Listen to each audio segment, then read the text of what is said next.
Hoy, hermanos y hermanas, concluimos nuestra serie de enseñanzas sobre la iglesia. Esta iglesia del Señor que mientras esté en la tierra seguirá escribiendo la historia con mala ortografía.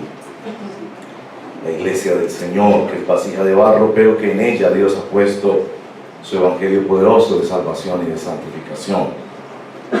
Hemos respondido muchas preguntas a lo largo de esta serie. ¿Qué es la iglesia? ¿Qué no es la iglesia? ¿Cómo funciona? ¿Qué hace la iglesia? ¿Cuál es su misión? ¿Cómo amamos la iglesia? La semana pasada, en cómo funciona la iglesia, ustedes toleraron un texto tan largo y fueron tan pacientes. Hoy vamos a responder a la pregunta: ¿cómo se sostiene financieramente la iglesia? Es decir, vamos a hablar de recursos financieros, del diezmo y de la ofrenda, y para eso vamos a ir al texto de Malaquías capítulo 3. Malaquías capítulo 3, no recuerdo bien la página en las Biblias que disponemos acá, alguien me la dice. Es el último libro del Antiguo Testamento y esto lo hace especialmente importante para este tema, porque es la antesala de la revelación del Mesías en el Nuevo Testamento en la forma plena, y debe llamar nuestra atención especialmente Malaquías capítulo 3. ¿Qué página? 889. 889. Y para entender un poco el contexto, vamos a empezar la lectura en el capítulo 2, el verso 17. Es decir, vamos a leer un verso del capítulo anterior y adentrarnos así en el capítulo 3. Dice así la palabra del Señor, Malaquías capítulo 2, verso 17 hasta el capítulo 3, verso 18. Dice el Señor: ustedes han cansado al Señor con sus palabras y encima preguntan: ¿en qué lo hemos cansado? En que dicen: todo el que hace lo malo agrada al Señor y Él se complace con ellos, y murmuran: ¿dónde está el Dios de justicia? Capítulo 3, verso 1. El Señor Todopoderoso responde: yo estoy por enviar a mi mensajero para que prepare el camino delante de mí. De pronto vendrá a su templo el Señor, a quien ustedes buscan. Vendrá el mensajero del pacto, en quien ustedes se complacen. Pero ¿quién podrá soportar el día de su venida? ¿Quién podrá mantenerse en pie cuando Él aparezca? Porque será como fuego de fundidor y lejía de lavandero. Se sentará como fundidor y purificador de plata. Purificará a los levitas y los refinará como se refina el oro y la plata. Entonces traerán al Señor ofrendas conforme a la justicia, y las ofrendas de Judá y Jerusalén serán aceptables al Señor, como en los tiempos antiguos, como en años pasados. De modo que me acercaré a ustedes para juicio. Estaré presto a testificar contra los hechiceros, los adúlteros, los perjuros, contra los que explotan a sus asalariados, contra los que oprimen a las viudas y a los huérfanos, y niegan el derecho del extranjero, sin mostrarme ningún temor, dice el Señor Todopoderoso. Yo, el Señor, no cambio. Por eso ustedes, descendientes de Jacob, no han sido exterminados. Desde la época de sus antepasados se han apartado de mis preceptos y no los han guardado. Vuélvanse a mí y yo me volveré a ustedes, dice el Señor Todopoderoso. Pero ustedes replican: ¿en qué sentido tenemos que volvernos? ¿Acaso roba el hombre a Dios? Ustedes me han robado y todavía preguntan: ¿en qué te robamos? En los diezmos y en las ofrendas. Ustedes, la nación entera, están bajo gran maldición, pues es a mí a quien están robando. Traigan íntegro el diezmo para los fondos del templo, y así habrá alimento en mi casa. Pruébenme en esto, dice el Señor Todopoderoso, y vean si no abro las puertas del cielo y derramo sobre ustedes bendición hasta que sobreabunde. Exterminaré la langosta para que no arruine sus cultivos, y las vides en los campos no pierdan su fruto, dice el Señor Todopoderoso.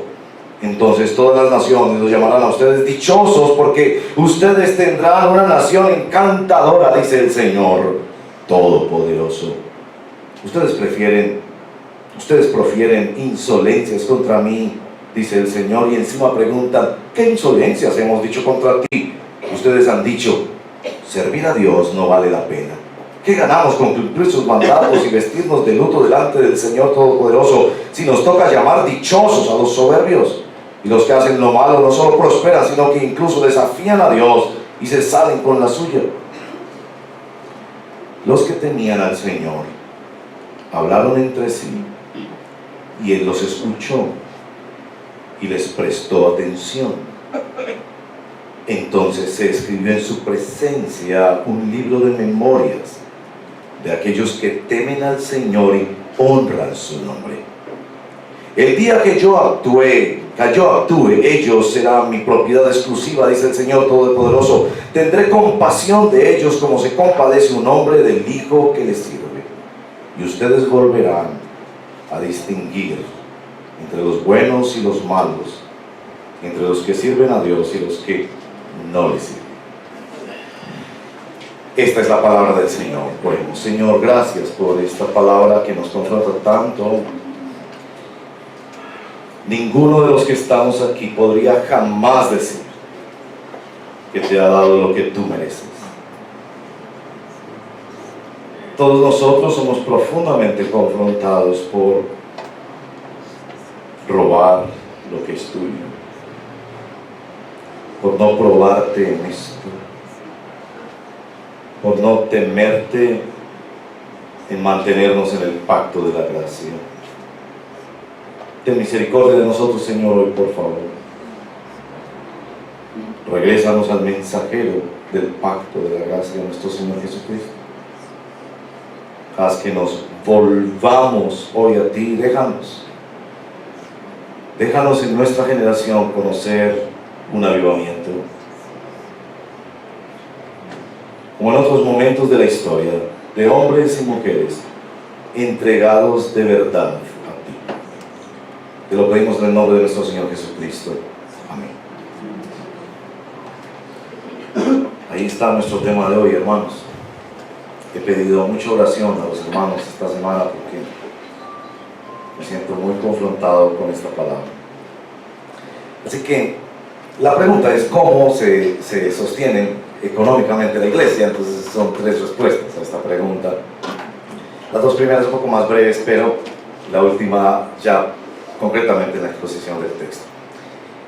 La primera respuesta: sí. La iglesia se sostiene con los diezmos y las ofrendas de sus miembros. Sí, hay continuidad en el Nuevo Testamento con el mandamiento del diezmo y la ofrenda. El mandamiento que fue dado antes de la ley y que fue refrendado por nuestro Señor Jesucristo en Mateo 23, donde dice: hay que hacer esto, la justicia, la misericordia, el derecho, pero sin dejar de hacer aquello. Es decir, este servidor cree y enseña que sí debemos cumplir ese mandamiento en el Nuevo Testamento. Si leen escrituras como 1 Corintios capítulo 16, cada primer día de la semana pongan aparte, es decir, que en el culto cristiano se deben recoger ofrendas, que los que predican del Evangelio vivan del Evangelio. 1 Corintios 9:14, en 1 Timoteo capítulo 5, versos 17 y 18, habla de los honorarios de los ancianos o los pastores de la iglesia, que no ponga bozal al buey que trilla, interpretando Deuteronomio 5, el obrero es digno de su salario, siguiendo las instrucciones de nuestro Señor, y particularmente el ejemplo de la iglesia primera, que se dio mucho más allá de dar diezmos y ofrendas. ¿Por qué entonces escoger un texto en Malaquías para predicar, un texto del Antiguo Testamento? Precisamente por eso, pero 2 indicaciones particulares. Primero, porque Malaquías es un texto más fácil de predicar. Pensarían que es más fácil escoger un texto del Nuevo Testamento, pero creo que es más fácil predicar un texto del Antiguo Testamento cuando hablamos de darle a Dios. Por ejemplo, Romanos capítulo 12, verso 1 y 2 enfatiza que debemos entregarnos todo al Señor en sacrificio verdadero, vivo, agradable a Dios, en un culto inteligente donde entregamos todo porque Él es el dueño de todo. Efesios 4:28, por ejemplo, señala que debemos trabajar. ¿Con qué objetivo? Con tener suficiente para poder dar a los que tienen necesidad. Es decir, que el cristiano trabaja para poder dar en la obra de Dios. En nuestra liturgia de hoy hemos leído 2 de Crónicas capítulo 8 y 9, donde al final del capítulo 9 se habla de que Dios va a dar más y va a dar abundantemente. ¿Para qué? Para que podamos dar más y más a la obra de Dios. Si quieren un texto aplastante del Nuevo Testamento, es Hechos capítulo 5, donde evidentemente esta pareja le mintió al Espíritu Santo, y por haber mentido al Espíritu Santo caen muertos. Es más fácil predicar Malaquías 3. En segundo lugar, escojo Malaquías 3 también porque es un texto, es quizás el texto más abusado y mal interpretado en los días de hoy. Entonces siento mi deber trazar esta escritura junto con ustedes. Malaquías capítulo 3. Así que primera respuesta, sí. Dios ha escogido que la iglesia no se sostenga por que el Estado nos dé dinero, o porque tengamos empresas, o porque ángeles vengan a servir. Él ha escogido, siendo el dueño del oro y la plata, Él ha escogido que su iglesia se sostenga con tus diezmos y tus ofrendas. Segunda respuesta es que no.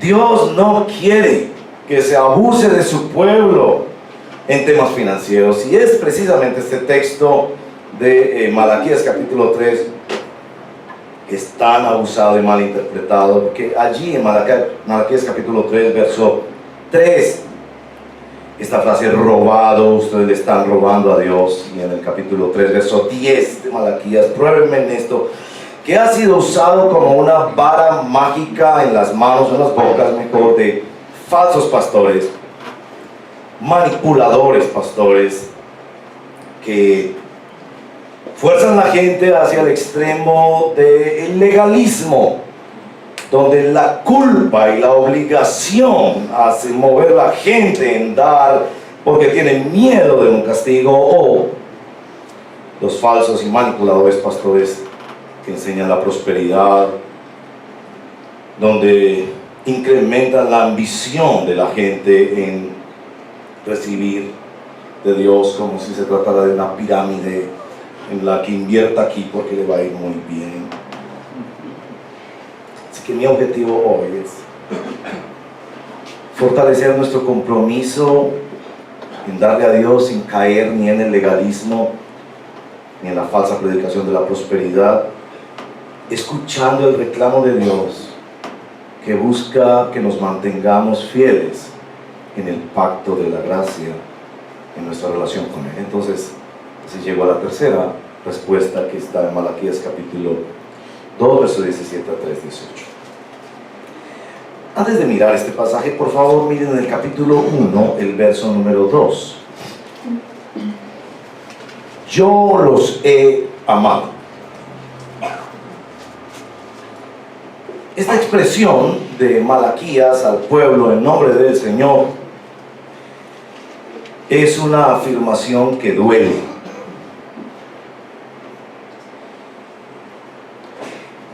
¿Por qué duele? Porque el pueblo lo interpreta como una mujer interpretaría esta palabra de parte de un marido que ya lo sospecha o lo sabe, infiel, que se aparece con un ramo de rosas después de haberlo maltratado y ofendido y avergonzado frente a sus amigos teniendo otras mujeres, y viene a decirle: querida, te amo.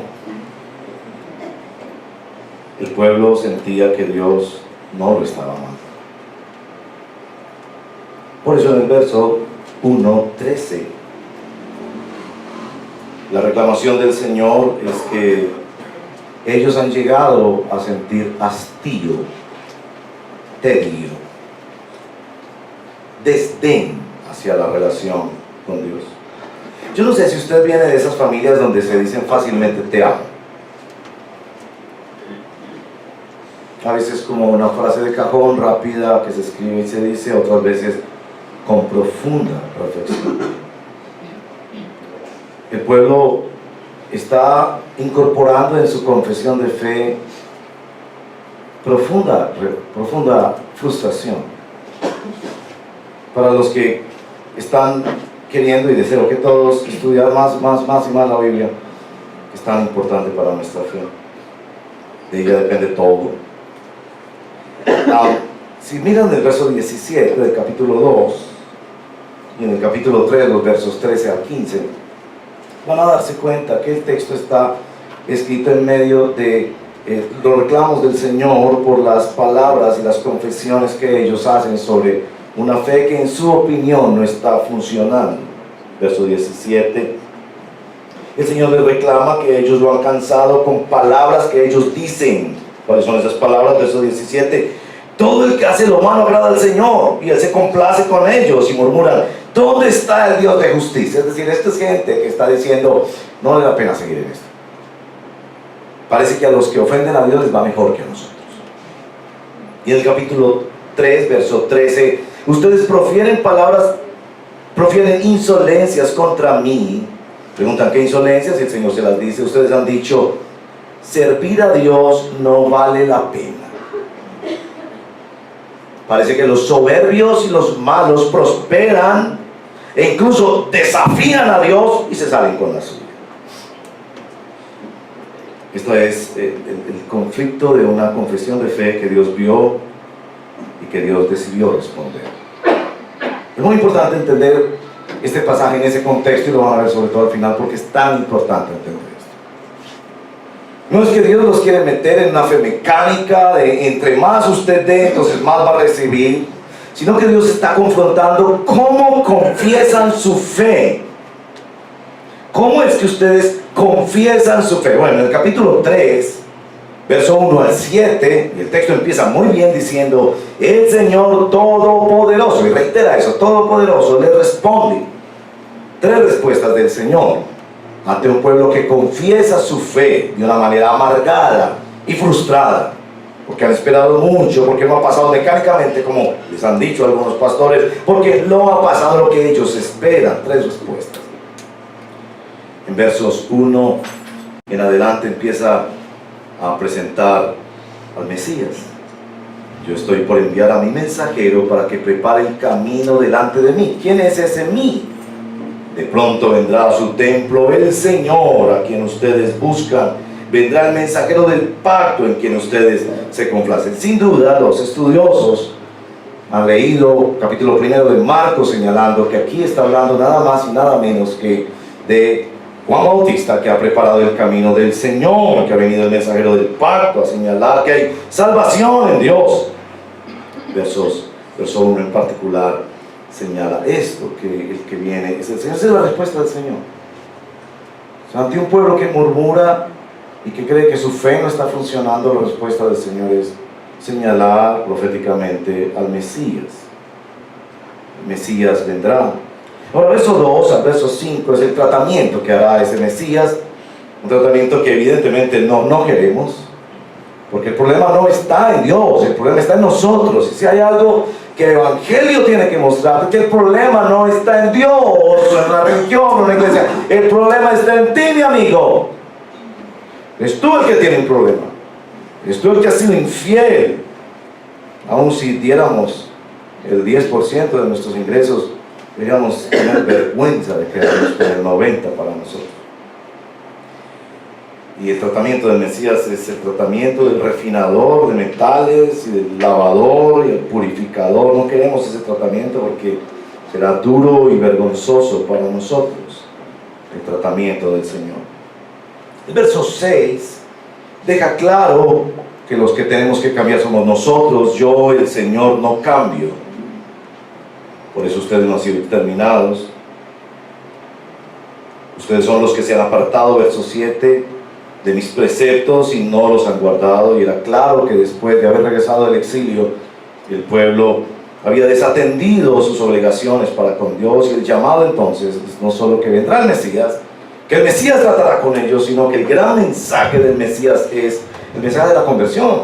Vuélvanse, y yo me volveré, yo no cambio, yo los amo. El problema, porque esta relación no funciona, no está en Dios, está en ustedes, dice el Señor, y ustedes deben volverse al Señor. Vuélvanse al Señor. Así que la primera respuesta del Señor es: chequen cómo están confesando su fe. La respuesta del Señor es un Mesías que viene con juicio y ante cuya la única esperanza que tenemos es la conversión. Pero ¿cómo se ve esta conversión en nuestro pasaje? Noten que ellos en el verso número 7 replican como replican 7 veces en todo el capítulo. ¿Y en qué? ¿Y en qué? ¿Y en qué? Como personas que han sido cogidas en el pecado y todavía preguntan y tienen el sarcasmo de preguntar: ¿y en qué? ¿Y en qué? ¿Y en qué debemos volver? Y verso 8, el Señor, ahí justo en el centro de este texto, señala el asunto de las ofrendas. Seamos francos, el corazón está en el bolsillo. Si yo quiero saber qué valores tiene una persona, qué es importante para una persona, mire cómo invierte su dinero. Y cómo invierte su dinero, así vas a saber cómo está su corazón. Pero claro, el profeta no quiere que caigan ni en el extremo del legalismo, de hacer estas cosas por miedo, por obligación, por temor al castigo, ni en el extremo de tratar de manipular a Dios pensando que esto es una pirámide económica donde le damos a Dios y entonces ya Dios queda obligado. Con eso él era precisamente eso lo que fallaba en su fe. Ellos pensaban que se habían acercado a un Dios mecánico, que castiga por el mal y que premia por el bien, porque eso sería un evangelio basado en las obras. ¿Qué es lo que Él quiere hacer con ellos aquí? No quiere que caigan en el extremo de vivir bajo el miedo al castigo, de vivir presos también de la ambición al dinero, sino que estén atenidos a que lo importante es cómo estas ofrendas muestran nuestra carencia de fe y arrepentimiento, y cómo estas ofrendas nos permiten mantenernos en el pacto de la gracia con Dios como centro, no como nosotros, como centro, porque tanto en el legalismo como en la prosperidad el centro es el ser humano, que tiene miedo al castigo, que tiene ambición de prosperidad, cuando el centro es Dios. Tal vez unos ejemplos nos ayudan a entender esto mejor.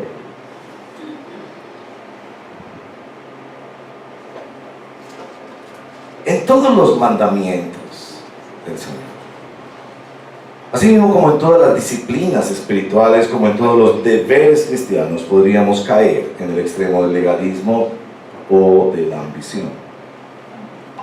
Un ejemplo que me ayuda a entender está este mandamiento de honrar a nuestros padres. ¿Por qué he de honrar yo a mis padres?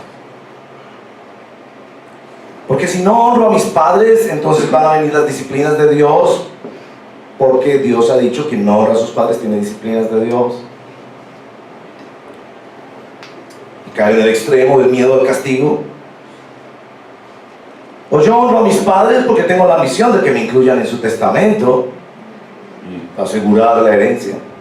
Es por eso que debo honrar a mis padres. Es un hecho que hay disciplina y hay recompensa en la obediencia a Dios. Eso no lo podemos negar. Yo estoy aquí para decirles, hay disciplina y hay recompensa de Dios de acuerdo a cómo nos comportamos con el diezmo y las ofrendas.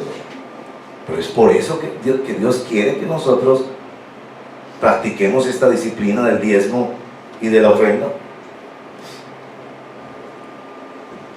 Yo he de honrar a mis padres porque los amo, porque quiero mantener una relación con ellos. Y no voy a estar contando si esta semana los visité, qué va a pasar la siguiente semana, si me va a ir bien o me va a ir mal porque no los visité, sino porque quiero mantenerme en esa relación. Tal vez un texto de la Escritura les va a ayudar mucho más a entender esto. Si puede ir en su Biblia, venga conmigo a Éxodo, capítulo 20. Éxodo, capítulo 20, verso 6. Ahí mismo en los 10 mandamientos. Una de las luchas que tuve esta semana tratando de interpretar apropiadamente este texto tenía que ver con el tema de: ¿es el amor de Dios condicional? Decimos en las canciones que el amor de Dios es incondicional, y seguro que lo es, pero algunos textos de la Biblia nos dejan la impresión de que el amor de Dios es condicional. Es decir, que si haces esto, Dios te va a amar y te va a mostrar su amor. ¿Cómo interpretamos esos textos? Y así, si no diezmas y ofrendas, Dios te va a disciplinar. Me han robado, dice. Si diezmas y ofrendas, pruébame en esto, dice. ¿Es el amor de Dios condicional? Hay varios textos en la Escritura, la verdad, chequeé muchos textos. Quiero citar en particular dos de ellos. En Éxodo capítulo 20, verso 6. No te inclines, verso 6. Por el contrario, cuando me aman y cumplen mis mandamientos, escuche esto, les muestro mi amor por mi generación. ¿Es el amor de Dios condicional? ¿Te sientes vacío de amor? ¿Sientes que Dios no te ama? ¿Que te está yendo mal? Y el texto dice, cuando me aman y cumplen mis mandamientos, les muestro mi amor por mi generación. Vengan conmigo a otro texto, por favor, en el Evangelio de Juan, en el capítulo número 14. Juan 14. Para que vean que no es Antiguo Testamento. Muchos piensan que el Evangelio y el Antiguo Testamento es distinto del Nuevo Testamento. No es así. Capítulo 14 de Juan, verso 15. Si ustedes me aman, obedecerán mis mandamientos. Después del verso 21. ¿Quién es el que me ama? El que hace suyos mis mandamientos y los obedece. Y el que me ama, mi Padre lo amará, y yo también lo amaré y me manifestaré a él. El punto, mis hermanos queridos, no es que el amor de Dios sea condicional, sino que nuestra experiencia del amor de Dios y nuestra permanencia del amor de Dios sí es condicional a nuestra obediencia a los mandamientos del Señor. Noten que Éxodo 26 dice, al que me ama y me obedece, yo le mostraré mi amor. Tal vez un ejemplo les ayuda. Si mis hijos me piden prestado el carrito que tenemos y ellos lo estrellan, yo los disciplino, no prestándoles el carrito la próxima vez o pidiéndoles que paguen el daño. Pregunta, ¿en esa disciplina no los estoy amando? Claro que sí los estoy amando, porque el que ama disciplina. Es un acto de amor mostrarles y enseñarles mi responsabilidad, pero ¿ellos sentirán que yo los estoy amando? Ahora, para que ellos puedan experimentar apropiadamente mi amor, ellos van a necesitar obedecer. Porque si ellos estrellan el carro y usted les pregunta, ¿ustedes creen que su papá los ama? Ellos van a decir, no, porque nos hizo pagar el arreglo. Por eso empieza el libro de Malaquías así. El libro de Malaquías empieza con esa expresión: yo los he amado, los amo y los he amado siempre. Y ellos dicen, no, tú no los amas. Y empiezan las discusiones de Malaquías a tratar de sacar a flote qué es lo que está funcionando mal aquí. Lo que está funcionando mal no está del lado de Dios. Dios no cambia. Lo que está funcionando mal está del lado de ellos. Este es el punto, hermanos y hermanas. Debemos diezmar y ofrendar al Señor para experimentar el amor de Dios, para mantenernos en el amor de Dios, no por miedo a lo que puede pasar negativamente o por ambición de lo que puede pasar positivamente. Mis hijos deben cuidar mucho el carrito de la familia para poder experimentar de la manera más sana y más gozosa para ellos mi amor.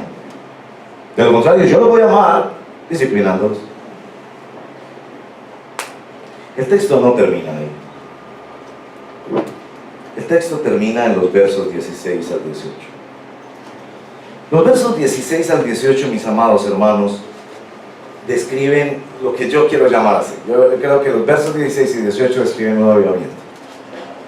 Un avivamiento. Dios no ha actuado igual en todas las épocas de la historia humana. Hay que decir. Ha habido épocas de la historia humana donde ha habido avivamientos extraordinarios, donde naciones enteras han sido influidas por un pueblo que ha sido avivado de maneras extraordinarias. Los estudiosos de avivamiento mencionan varios datos sobre avivamiento. Uno de ellos, y será nuestro tema en las siguientes prédicas, es la búsqueda de santidad. De hecho, avivamientos han existido en la historia humana, avivamientos del pueblo de Dios, cuando el pueblo de Dios ha confesado sus pecados y ha amado y anhelado ver la gloria de Dios en la santificación de su pueblo. Los estudiosos también dicen que ha sido, siempre lo sostienen así, como J. Packer, por ejemplo, sus famosos estudios sobre avivamientos, predicación expositiva. El pueblo de Dios no es llevado por temitas interesantes que le suben el ánimo, sino que el pueblo de Dios ha sido llevado a leer las Escrituras apropiadamente por siervos de Dios debidamente preparados. Hay otras marcas de avivamiento, se han mencionado las misiones, celo y amor y pasión por las almas que no tienen a Cristo, con los costos que esto implica. Se ha mencionado también obra social, gran amor y compasión por los que sufren. Pero aquí hay otro dato de los avivamientos: la entrega generosa del pueblo de Dios. Nuestro texto no deja de decir, hermanos y hermanas, pruébenme en esto, por favor. Está. Pruébenme, dice el Señor. Quizás con un tono irónico, es verdad, porque el Señor se siente defraudado por un pueblo que está pensando en legalismo, en prosperidad, y Él quiere su corazón. Pero con esa misma ironía les dice, prueben y verá, prueben y verá. Y a ti que negocias la prioridad de tu diezmo, que te das el lujo de administrarlo tú mismo en vez de ponerlo en las manos de tu iglesia local. A ti que quizás no sabes nada de qué es eso y jamás has dado a Dios, o sencillamente das limosna, como lamentablemente debo decirlo, nos enseñó la Iglesia Católica, una poncherita con moneditas que suenan. A ti te digo yo, obedece a tu Dios y verás un avivamiento en tu vida. El verso 16 describe ese avivamiento. Los que temían al Señor hablaron entre sí. Esta frase es poderosa en el libro de Malaquías, porque ellos estaban hablando otra cosa, estaban murmurando, estaban quejándose, estaban codeando. Esto no funciona, vámonos para otra parte, esto no funciona. Ellos hablaron entre sí y el texto nos dice, y el Señor los escuchó y les prestó atención. Es decir, el avivamiento empieza en la forma en la que hablan los hermanos entre sí sobre su fe, en una confesión de fe. Entonces se escribió, esto es hermoso, en su presencia un libro de memorias de aquellos que temen al Señor y honran su nombre. ¿Qué es temer al Señor y honrar su nombre aquí? Lo que cantábamos esta mañana, las canciones no podían ser mejor escogidas por el Espíritu Santo esta mañana para cantar. Santo sea el Señor, aunque la tierra esté en plenitud, aunque yo esté en tinieblas, tú quitas y tú das. Estoy bien con mi Dios, así esté atrapado en un problema financiero, así esté atrapado en un problema relacional, así esté atrapado en una lucha, en una enfermedad.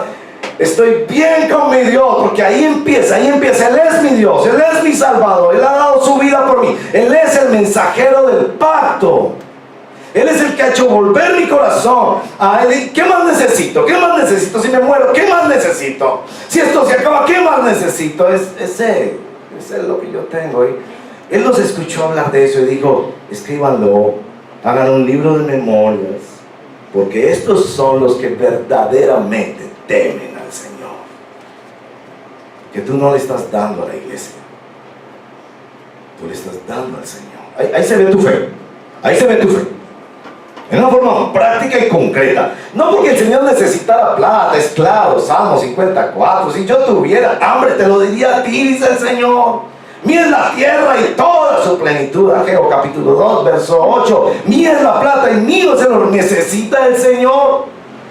Pero Él te invita a dar, para que te confirmes en tu fe, para que te mantengas experimentando el amor y la compasión del Señor. El verso 17 describe quizás la génesis del avivamiento de nuestros corazones.